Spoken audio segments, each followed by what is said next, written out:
오늘 우리는 코로나 시대라고 하는 정말 꿈에도 예기치 못한 그런 시대를 살아가고 있습니다.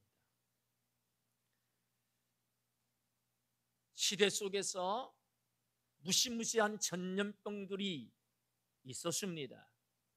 유럽을 휩쓸었던 패스트라든가, 또 정말 한 지역 속에서 어마어마한 전염병은 있었습니다마는 전 세계적인 이러한 전염병, 코로나 바이러스라고 하는 이것이 세계를 두려움과 공포에 몰아넣고 있지요.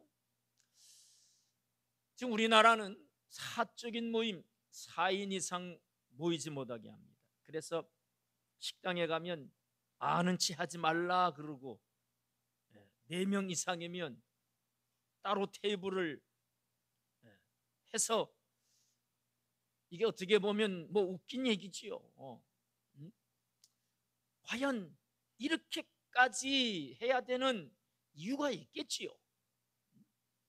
보세요. 교회는 이제 20%, 자석수 20%, 작은 교회 20명, 4단계 가면 다시 또 아마 영상 인원들만 예배 드리라고 그러겠지요. 다 비대면이라고 그러고, 비대면.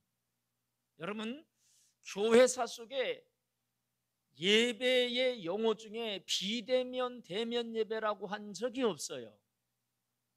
어떻게 비대면 예배, 대면 예배 이렇게 말을 만들어냈는지 모르겠지만, 우리는 이런 시대 속에서 신앙생활을 어떻게 해야 되고, 또 교회는 어떻게 살 길이 뭔가 고민하고 있습니다. 교회에서 통성기도도 하면 안 된다, 크게 찬송을 해도 안 된다, 사적인 모임도 아닌 성경 공부도 안 된다. 그런데 가장 또 큰 문제는 교회들마다 코로나로 인해서 전도하지 않고 있다는 거예요. 저희 교회도 작년 2월부터 올 7월까지 1년 5개월을 전도를 쉬고 있어요. 매일매일 하던 전도가 멈췄어요. 이 지역 속에서 이 코로나로 이렇게 창궐한데 무슨 전도냐라고 하는 지역 사람들이 불편하게 생각하고 불편하게 볼까봐 사실은 멈췄지요. 그러나 또 한면에서는 이게 정말 잘하고 있는 일인가?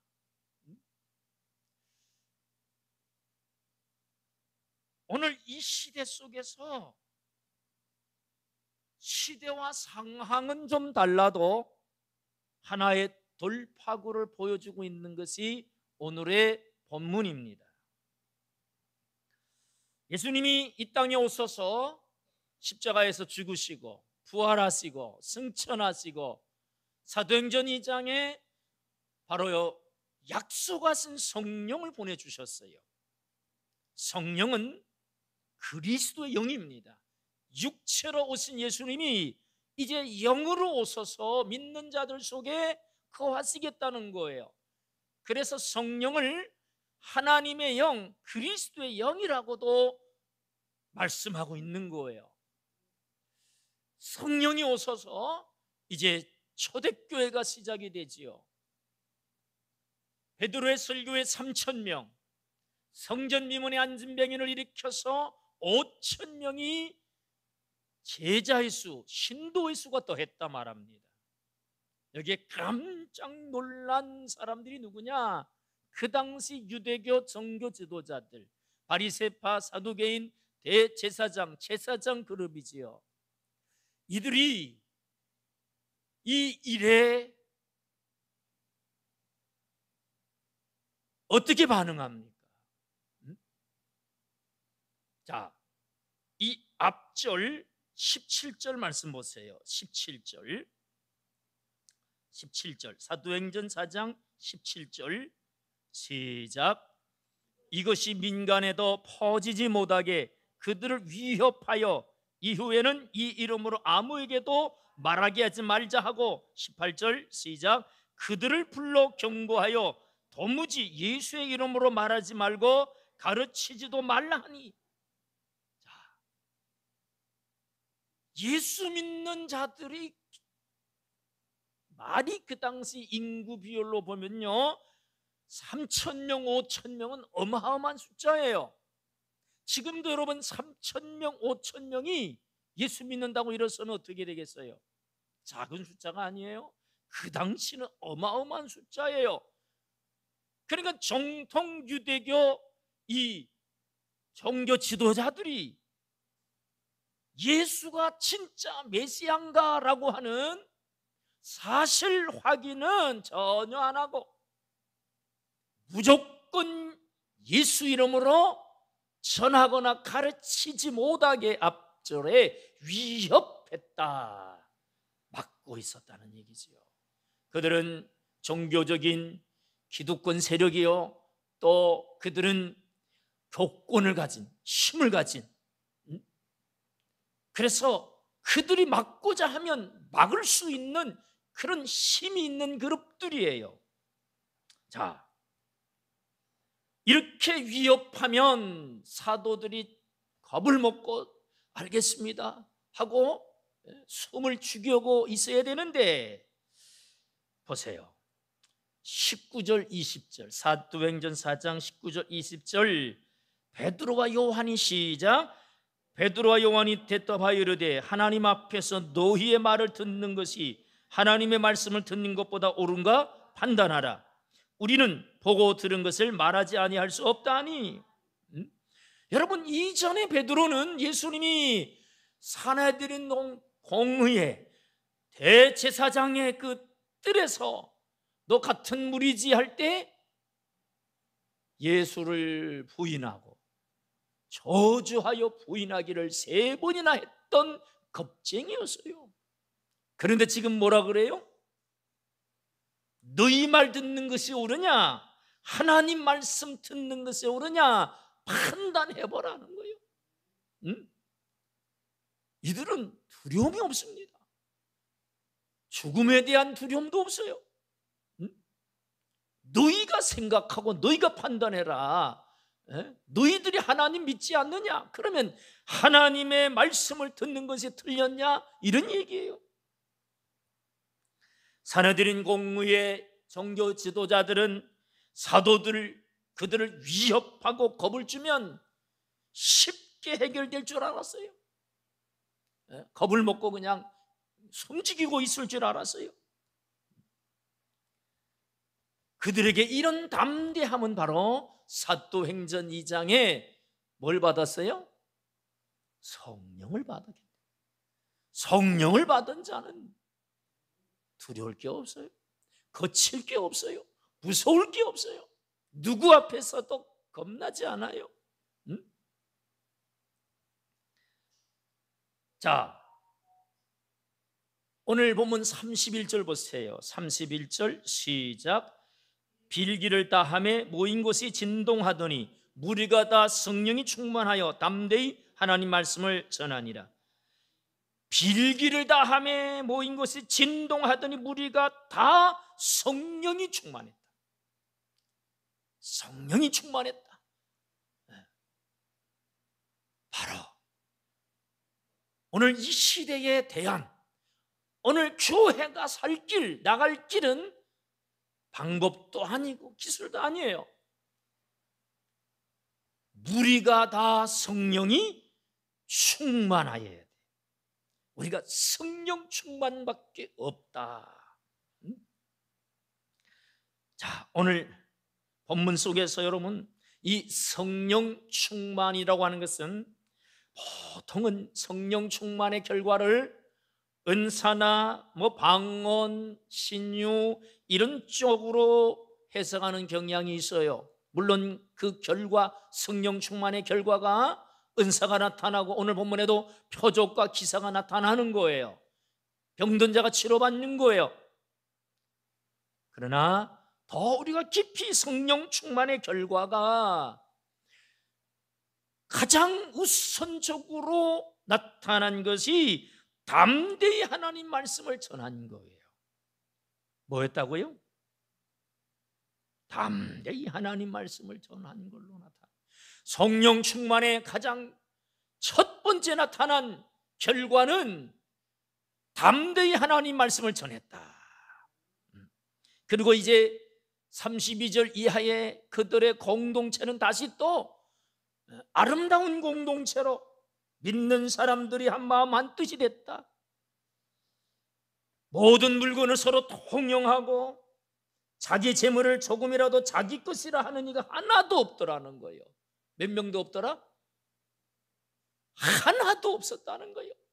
내 겁니다, 이런 자가 하나도 없었다.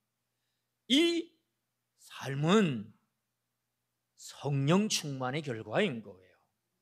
하나님의 말씀을 담대히 전하는 것과 그들의 삶에서 정말 하나됨에, 이게 바로 공동체예요. 이게 멤버십이라고 하는, 우리는 한 가족, 하나님의 백성이라고 하는 일치된 현상이에요. 여러분, 저는 이런 공동체를 꿈꾸고 있었어요. 그래서 개척 초기부터 공동목회 이렇게 좀 제가 유별났어요.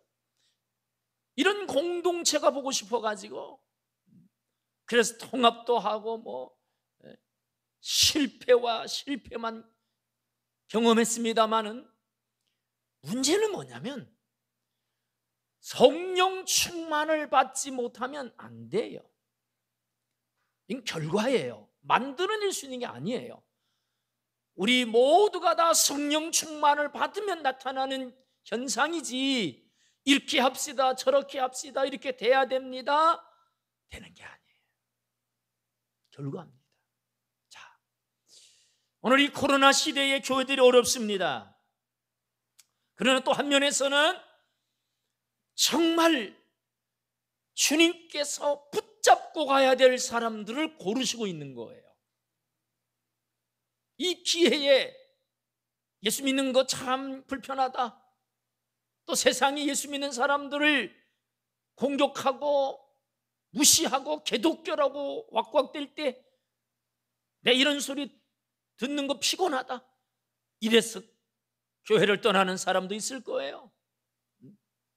비대면 영상 예배 하다 보니까 이게 편하다, 굳이 교회 나가냐, 굳이 헌금할 거 있냐, 이래서 그냥 비대면 이게 더 편하고 좋은 것 같다, 눌러 앉은 사람도 있을 거예요. 여러분, 제가 지지난주에 교회라고 하는 것을, 교회는 기능적으로 교회가 아니에요. 본질적으로 교회인데, 사도의 가르침, 그리고 성도들의 교제, 펠로십이에요. 또 이것은 코이노니아, 헬라어로 이거 뭐냐? 소통이고 교제입니다. 비대면 속에 성도 간의 교통이 있을 수 있나요? 없어요. 또 떡을 떼며, 이건 성찬이에요.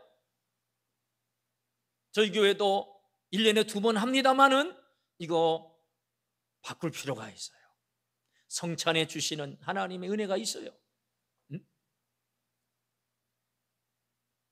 정말 여러분, 교회가 이 본질적인 부분들이 기능으로 치면 안 되는 거예요. 어느 한 부분만 강조해도 안 되고 어느 한 부분을 없애도 안 되는 거예요. 오늘 같은 맥락 속에서 코로나 시대에 교회가 나갈 길, 첫째 보십시다. 시작. 서로 소통하는 공동체가 되어야 합니다. 23절 시작.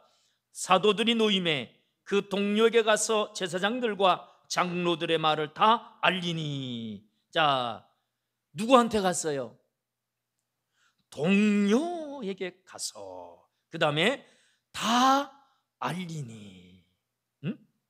가서 만날 지체가 있었고 만나서 알릴 말이 있었어요. 메시지가 있었어요. 이 얘기는 베드로와 요한이 석방되고 빨리 동료들에게 가서 제사장들과 장로들의 말, 그거 뭐예요? 도무지 예수의 이름으로 가르치거나 전하거나 말하지 말라라고 이렇게 협박한 사실을 알렸어요. 요즘은 뭐 그냥 문자나 SNS로 띄우면 금방 알지만 그 시대는 직접 가서 알려야 아는 거지요. 자,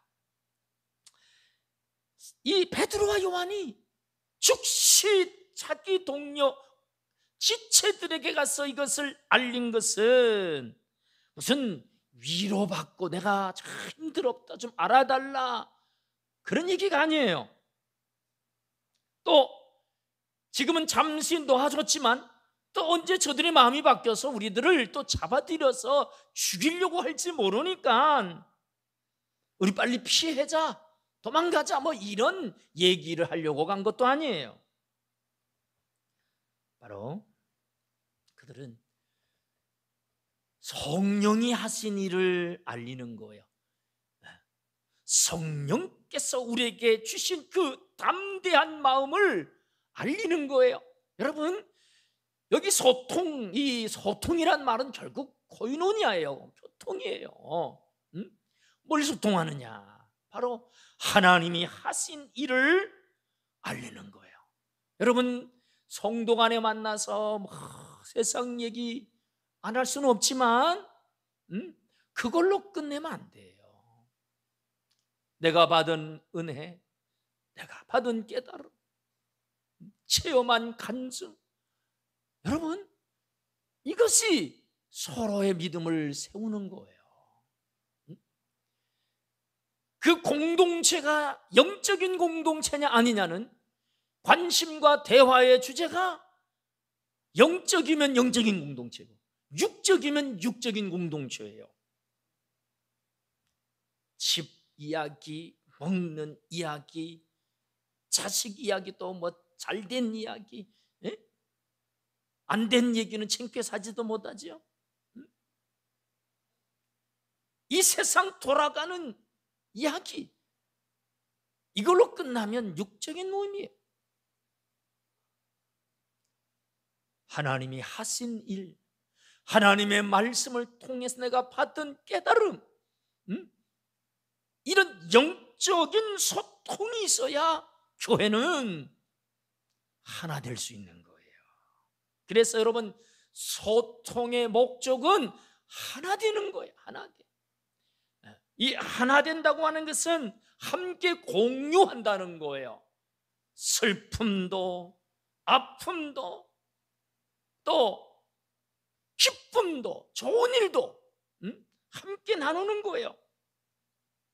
그래서 32절에 믿는 무리가 한 마음 한 뜻이 되어 모든 물건을 서로 통용하고, 물건을 나눔이 통용이고 마음을 나눔이 소통인 거예요. 마음을 나눌 때 그런 마음이었군요 하고 알아주고 같이 슬퍼해 주면서 소통이 되는 거예요. 여러분, 지금 이 시대는 다 이기적인 시대예요. 누가 내 말 들어줄 사람이 없어가지고 답답해하면서 아무도 내 말 들어줄 사람이 없어요.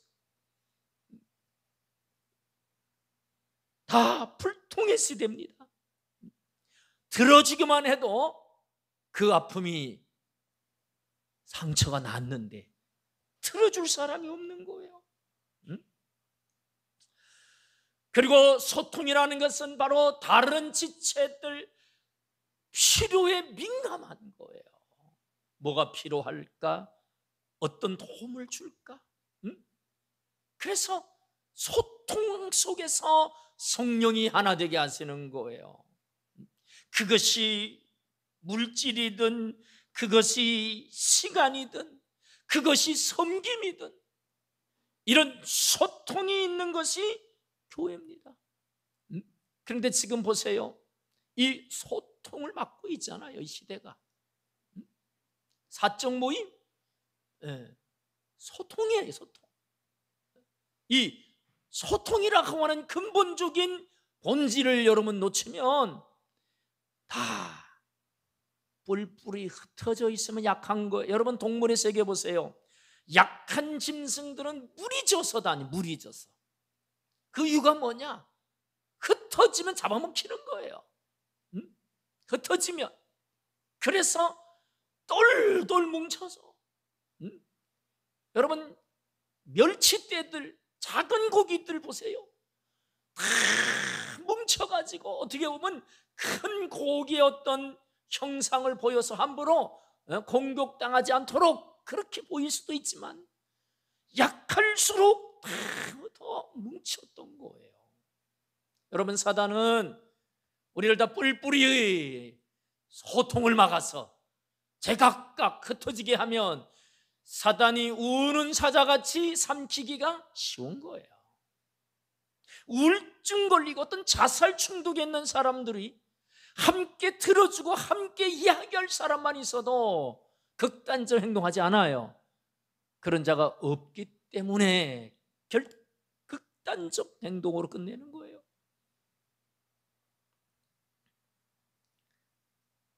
또한 소통의 방법은 여러분 진실입니다. 자기를 다 오픈한 거예요. 사실을 그대로 알리는 거예요. 지금 베드로 요한이 없는 얘기하러 간 거 아니요.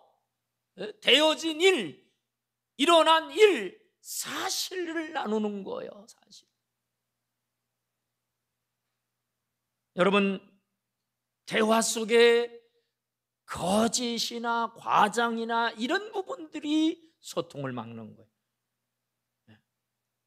물론 조금 과장하고 축소할 수는 있지만 진실의 본질을 흐려서는 안 된다는 거예요.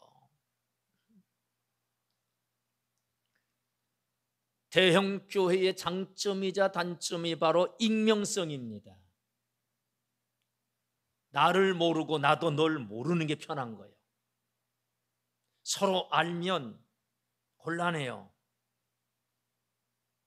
왜? 내가 감추고 사는 게 많아요. 감추고 사는 게. 그래서 알려고 하지도 않고 누가 내게 관심 가져도 싫은 거예요. 여러분 이것이 얼마나 무서운지 알아야 돼요.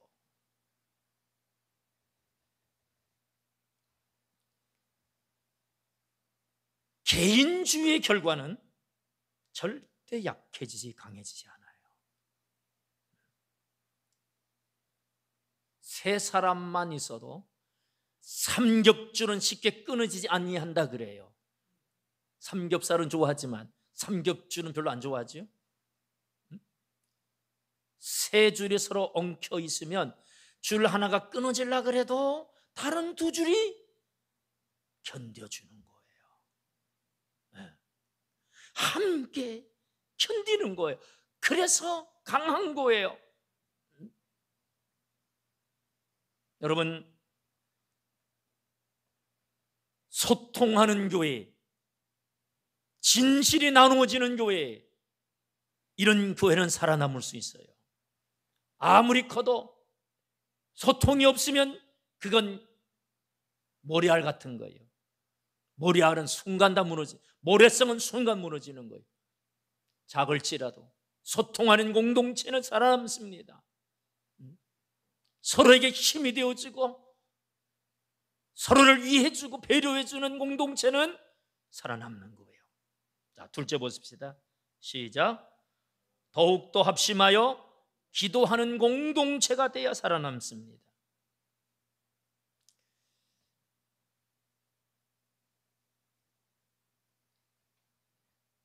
본문 여러분 24절부터 30절까지 바로 이 기도하는 공동체였다는 것을 말해주고 있어요. 자, 소통했어요. 예수의 이름으로 전하지 말라고 지금 저들이 우리를 협박했다.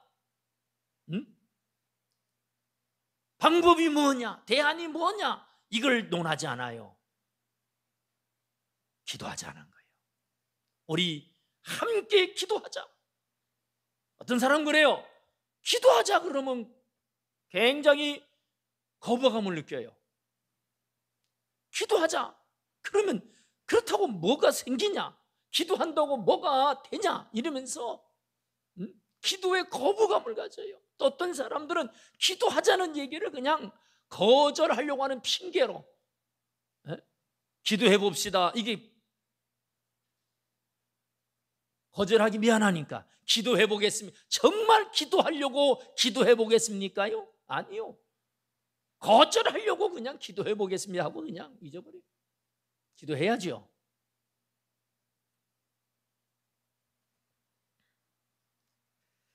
여러분, 초대교회에 구성원들이, 노예들이 많았고 출신들이 어부들이고 기껏 있어야 세리 정도예요. 다시 말하면 정치적으로 힘 있는 사람도 없었고 로마 황실의 주를 댈 수 있는 그런 귀족도 없었어요. 할 수 있는 방법이 없는 거예요. 그들이 할 수 있는 가장 기본적이고 무기력해 보이고 방법 아닌 방법으로 보이는 것은 함께 기도했다는 거예요. 그런데 여러분, 함께 기도하는 것이 방법이에요. 이것은 교회사 역사 속에서 교회가 어려움에 떨어질 때에 기도해서 다 해결받은 역사가 교회 역사예요. 자, 오늘 본문은 그들이 어떻게 기도했는가, 기도의 모습과 특징과 기도의 내용을 간략하게 소개해주고 있습니다. 24절에 보니까 그들이 듣고 한 마음으로, 여러분 합심 기도는 한 마음으로,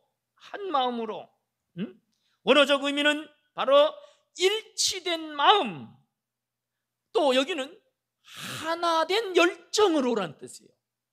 그들이 뜨거운 마음으로 함께 기도했다는 거예요. 위기다, 우리 도망가자, 숨자, 그러지 않고 우리 기도하자, 방법은 기도밖에 없다.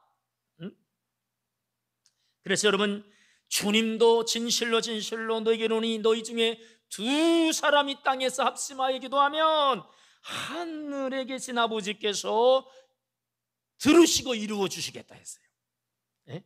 두 사람 이상이면 여러분 합심해서 기도하는 거예요. 합심해서. 그리고 또 한 가지 형태는 하나님께 소리를 높여. 이건 뭐예요? 무슨 기도예요? 소리를 높였다? 묵상 기도입니까? 통성 기도예요. 통성 기도를 왜 하냐? 이런 사람들은 오늘 이 말씀 속에서도 소리를 높여, 이것은 소리 질러서. 그런데 또 그걸 아주 싫어하는 사람들이 있어요. 내 성향을, 내 어떠한 습관을 여러분 중요시 여기지 마세요. 성경이 하라고 하는 대로 나를 맞춰야지, 자꾸 나한테 성경을 맞추면 나는 편파적이 돼요. 그래서 서로 공격해요. 묵상 기도하는 사람은 통성 기도하는 사람은 공격하고, 통성 기도하는 사람은 또 묵상 기도하는 사람을 공격해요. 오른팔이 왼팔을 공격하고 왼팔이 오른팔을 공격하면 누구만 망해요?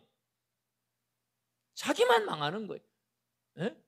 성경에 묵상도 나오잖아요. 내 입에 말고 내 마음에 묵상이 주께 연락되기로. 묵상할 때는 하세요. 설거지하면서 묵상 기도할 수 있고, 그렇지요?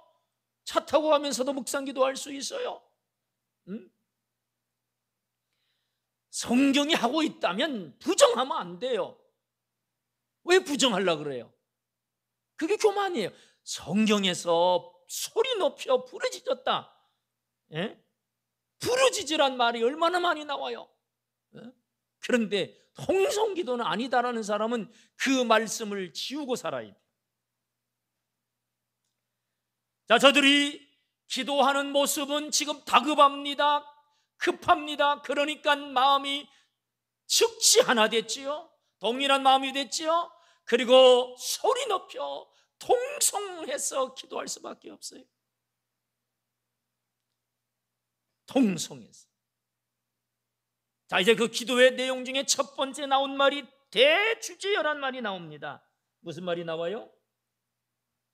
자, 24절 소리를 높여 이르되 대주제여, 하나님을 대주제여라고. 이 대주제, 예? 여러분, 대주제란 말은 하나님의 통치의 영역을 말하고 있는 거예요. 하나님이 다스리고 있는 이 좁은 땅 이스라엘만이 아니 온 우주를 통치하고 계신 하나님, 대주제요. 또 비슷한 단어가 만군의 여호와 하나님, 만군, 왕중왕이란 말이에요. 왕들 중에 최고의 왕이시고 대주제요, 온 우주 만물 지구뿐 아니라 통치하시는 분이시요. 자, 왜 이렇게 불렀냐면 지금 산헤드린 공의의 교권자들이 지금 권력을 가지고 협박을 합니다. 또 로마의 총독으로 온 빌라도 역시 만만치 않은 사람이에요. 그들이 지금 이스라엘을 다스리고 예루살렘을 통치하고 있는 것처럼 보이지만 그 너머에 누가 통치하고 있느냐? 대주제이신 하나님이 통치하고 있다는 걸 그들은 직감적으로 느끼는 거예요. 여러분, 우리가 하나님을 시시한 분으로 알면 안 돼요. 하나님이 뭐 하나 해결해 줄 능력 없는 그런 무기력한 하나님으로 보면 안 돼요. 오늘 이 세상도 마찬가지예요. 이 세상의 통치자들이 그들이 세상을 움직여가는 것 같지만 천만에요, 그들 위에 하나님이 다스리고 있어요. 여러분, 이 세상은 믿는 자들에 대해서 박해, 핍박을 하든 위협을 하든 아니면 유혹을 하든 이것은 사단의 두 가지 무기예요. 박해하고 죽이고 또 아니면 유혹하는 거예요. 어느 목사님이 그런 얘기를 하더라고요. 성도는 이 땅에서 죽임을 당하면 천국 가는 거고 이 땅에 살려놓으시면 이 땅을 천국으로 만드는 자들이라는 거예요. 너무 멋진 말을 하더라고요. 살고 죽는 목적이 확실한 얘기예요. 내가 거기 땅에서 내가 예수 믿는 것 때문에 죽임을 당한다, 괜찮아. 어디 가니까? 천국 가니까. 뭐 조금 덜 살면 억울해요? 천국 가면 되는 거예요.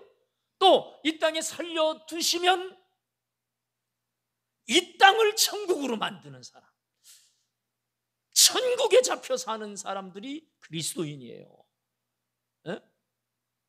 욕심과 아집과 자기밖에 모르는 이 세상에 오늘 보세요. 나눔과 베품과 천국의 그 아름다운 삶을, 공동체를 만들어가는, 천국을 만드는 사람들, 이 땅을. 그런데 뭔 유혹 앞에 넘어집니까? 가룟 유다 은 30냥에 무너졌지만 이 땅을 천국으로 만드는데 무슨 욕심이 있냐 말이에요. 세상이 감당치 못하는 사람들이 믿음의 사람인 거예요.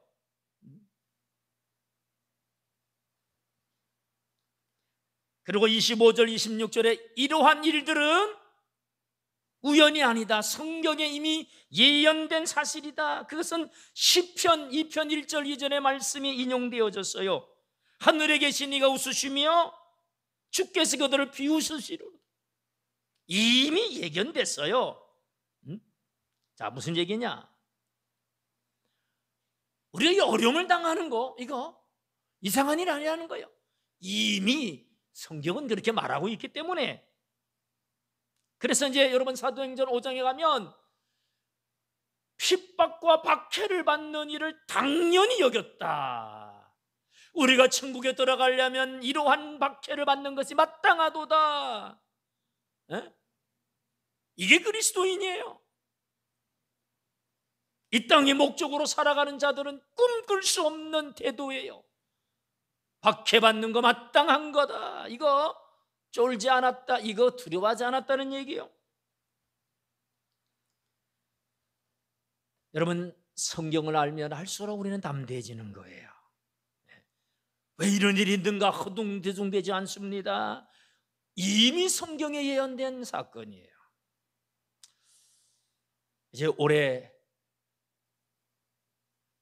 교회를 세우는 이 주제에 맞춰지면 계획은 이 종말을 살아가는 이 시대에 정말 요한계시록이라고 하는 이 성경을 계속 좀 이제 우리가 알아야 되기 때문에, 오늘 그 시대를 살고 있기 때문에 요한계시록을 지금 준비하고 있어요. 저는 시간만 되면 1장부터 22장까지 듣습니다. 계속 들어요. 어디 가면서도 듣고. 또 지금 요한계시록 스터디 그룹을 만들려고 하고 있어요. 그래서 철저히 준비해서 오늘 이 시대, 여러분, 예언된 말씀이 성취되는 걸 보면서 우리는 허둥대지 않는 거예요. 또 속지 않는 거예요. 그래서 오늘 예루살렘 공동체는 오늘 되어진 일이 우연이 아니고 이미 예언된 말씀이 성취됐기 때문에 담담한 거예요. 담대한 거예요. 그리 될 걸 알았어요. 무의 무섭냐 말이요. 그걸 말씀하고 있지요. 그리고 더 나가서 바로 이 악의 세력들은 하나 되는데 탁월하다는 걸 말씀하고 있어요. 27절 말씀 보세요. 27절 시작.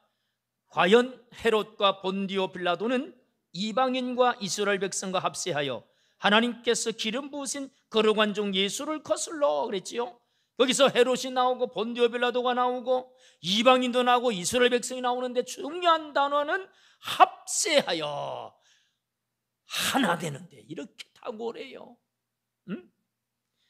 여러분, 악의 세력은 하나 될 땐 기가 막히게 하나 돼요. 단합이 잘 돼요. 합세가 잘 돼요. 이미 사도행전의 저자인 누가는 누가복음 23장 12절 보세요. 누가복음 23장 12절.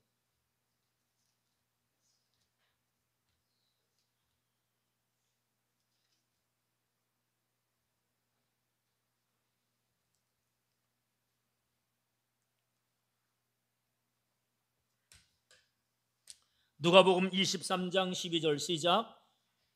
137면입니다. 헤롯과 빌라도가 전에는 원수였으나 당일에는 서로 친구가 돼. 원수였던 자들도 합세할 때는 뭐가 돼? 친구. 예수 죽이는 일에 친구가 되고 예수 믿는 자들을 박해하는데 친구가 되는 거예요. 여러분, 좀 깨달아야 돼요. 에? 우리는 왜 이렇게 하나 되는 게 어렵습니까? 여러분, 죄송하지만 더 하나 되기 어려운 그룹이 목사님들이에요. 단적인 예로 교파가 이렇게 많은 이유가 다 자기가 총회장, 자기가 대장하려고 하는 데만 목적이에요. 하나 될 줄 몰라요.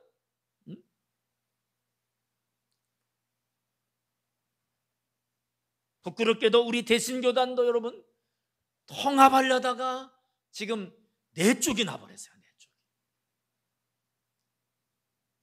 제가 힘은 적지만 하나 되려고 하는 일에 조금 힘을 써봤어요. 1년을 정말 전화하고 공문 보내고 정말 밤새 공문하는데 우리 딸도 우리 또 사모님도 우리 막 그냥 천몇 통을 풀칠해가지고 공문도 보내고, 그 결과 그래도 700교회 남은 교회하고 우리가 통합했다 나온 500여 교회가 1200교회가 그나마,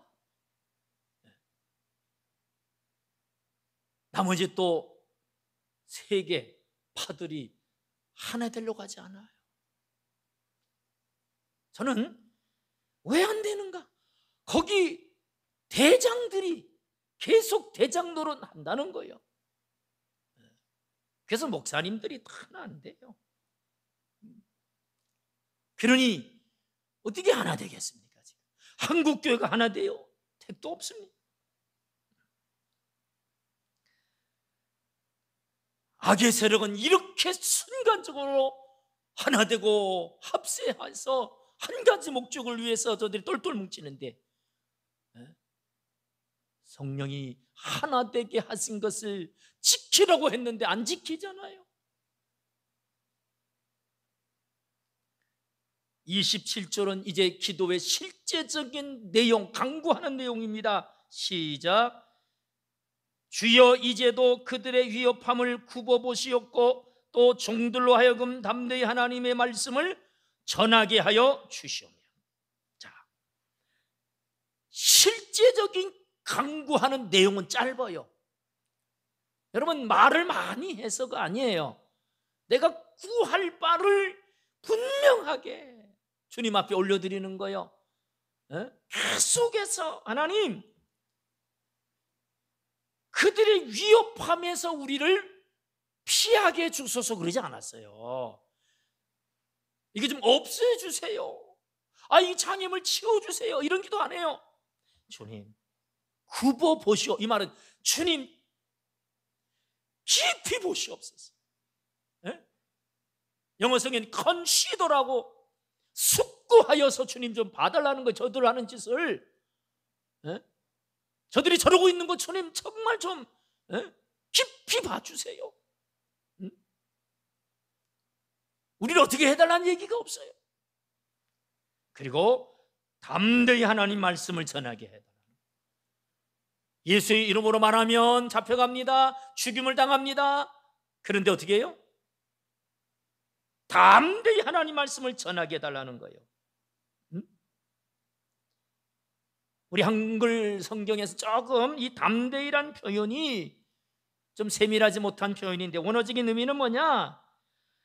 두려움을 하나도 가지지 않고 말씀을 전하게 해달라는 거예요. 1도 두려움이 없이 전하게 해달라는 거예요. 상대방이 거절하면 어떠나, 상대방이 화내면 어떠나, 상대방이 어떻게 나오면 어떡하나, 그런, 혹 내가 전하다 잡혀가면 어떡하나, 이런 두려움이 하나도 없는 마음으로 하나님 말씀을 전하게 해달라는 거예요. 그리고 여기에 또 주시오며라고 하는 이 문법적인 의미는 지금 주셔야 됩니다라고 하는 절박함의 내용이 담겨 있어요. 문법적으로. 장차 주셔도 됩니다가 아니요. 앞으로 하나님 때 주셔야 됩니다가 아니에요. 지금 주셔야 된다. 두려움 없이 하나님 말씀을 전할 수 있도록 지금 하게 해달라는 거예요. 지금. 얼마나 담대하고 믿음의 기도입니까? 여러분은 기도할 때 지금 응답해 주세요, 이런 기도할 수 있어요? 지금 해달라니까요. 지금. 때로는 그런 기도가 필요한 거예요. 지금 해주셔야 됩니다. 지금 치료해 주셔야 됩니다. 지금. 자, 마지막 세 번째 봅시다. 시작. 성령 충만하여 담대히 하나님 말씀을 전하는 공동체가 되어야 합니다. 31절 다시 봅시다. 시작. 빌기를 다하며 모인 곳이 진동하더니 무리가 다 성령이 충만하여 담대히 하나님 말씀을 전하니라. 자, 여러분, 여기서 보니까 진동하더니, 이 진동한다는 말은 성령의 임재의 육체적 자연적인 현상을 보여주시는 거예요. 실제로 지진이었는지 아니었는지 그건 알 수 없어요. 그러나 분명한 것은 성령이 임했다라는 것을 알게 하시는 거예요. 알게 하신다. 알게 하신다. 그리고 더 중요한 말씀은 다 성령이 충만하여요. 이 말씀이 너무너무 다야. 다 합심해서 통성로 기도한 사람들이 다 성령이 충만했다. 여러분, 막 부흥회하고 집회하고 그러면 성령 충만 받는 사람들이 한두 사람이나 몇 사람에 불과하죠. 다 은혜 받는 거 아니에요. 그런데 다 성령이 충만 받았다. 여러분, 이 역사가 있어야 돼요. 저는 우리 교회가 다 성령이 충만 받기를 기도합니다. 우리 예배 드릴 때마다 다 성령 졸다가도 받고 딴짓하다가도 받고 성령만 받으면 이 시간에 성령이 다 충만함을 주시면 얼마나 감사해요. 얼마나 대단한 역사입니까? 제외됨이 없이 다 성령 주. 자, 그리고 중요한 것은 담대히 하나님 말씀을 전하니라. 여러분, 이것은 바로 성령 충만 받고 기회를 보자 그런 게 아니에요. 받자마자 담대히 전했습니다. 여러분, 인간의 의지, 인간의 용기, 인간의 만행 이거 아니에요. 성령 충만이 오면 자연스러운 거예요. 자연스럽게 말씀을 전하는 거예요. 여러분, 어떤 사람은 복음을 삶으로 전해야 된다. 틀린 얘기 아니에요. 삶으로 사랑을 베풀고 나누고 잘해주고 삶으로. 자, 그렇게 해서 믿은 사람들이 한 얘기가 뭔지 아세요? 야, 내가 진작 좀 말로 알려줬으면 내가 더 빨리 믿을 건데 왜 이렇게 뜸들이고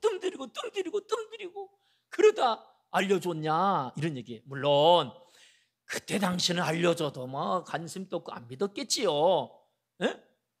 믿고 보니까 좀 빨리 좀 예수 믿고 구원받고 예수 믿고 내가 정말 하나님 자녀 된다고 하는 것을 빨리 좀 알려주지 말이에요. 빨리 좀. 여러분, 그렇다면 뭡니까? 전도는 뭘로 하는 거예요? 담대히 하나님 말씀을 전한다, 알려주어야 돼요. 자, 어느 한쪽을 부정해야 돼요. 항상 어느 한쪽만 주장하면 안 돼요. 삶의 전도다, 말로 얘기하면 피곤하다, 그렇게 얘기해도 안 되고, 말로만 전하고 삶은 또 개판으로 사니까 또 전도가 안 되는 거예요. 말만 잘해, 말만. 삶은 정말 엉터리로 살아요. 이 둘이 함께 가야 되는 거예요. 전도자의 삶이 아름다워야 돼요. 그리고 정확하게 분명하게 성령 충만해서 전해줘야 돼요. 이게 전도자의 모습이에요. 자, 여러분, 결론적으로 말합니다. 성령 충만해서 하나님의 말씀을 전하는 공동체가 바로 성숙한 공동체예요. 여러분, 우리 신앙 성장하기를 원하는데 신앙 성장의 비결이 뭐냐? 여러분, 제자 훈련의 완성도 전도입니다. 또 내가 전도하면서 내가 성숙한 거예요. 동생이 있는 언니, 오빠들, 형들은 빨리 성숙해져요. 왜? 돌봄을 통해서예요. 돌봄을. 내가 전도해서 한번 돌봐보세요. 신경 써보세요. 성장하게 되어 있는 거예요. 말이 필요 없어요. 돌봐주면 내가 언니가 되고 형이 되고 오빠가 되는 거예요. 여전히 내가 돌봄을 받고 있기 때문에 나는 여전히 어린 아이 수준에 있는 거예요. 그래서 제자 훈련의 완성은 전도예요. 전도해서 양육할 수 있는 수준이에요. 그러면 자연스럽게 나는 성장하는 거예요. 여러분, 오늘 정말 이 코로나 시대에 우리 너무 움츠르고만 있었어요. 저 역시 마찬가지예요. 이 시대 속에서 하나님은 복음의 충만함을 가지고 이 복음이 여전히 증거되기를 원하고 있다는 사실을 믿으시기 바랍니다. 다른 거 없습니다. 우리가 성령 충만 받고 우리가 서로 소통하고 그리고 정말 합심해서 기도하고 그래서 성령 충만해서 복음을 전하면 지금 여전히 구원받을 사람들이 있습니다. 몸집을 키우는 게 목적이 아니에요.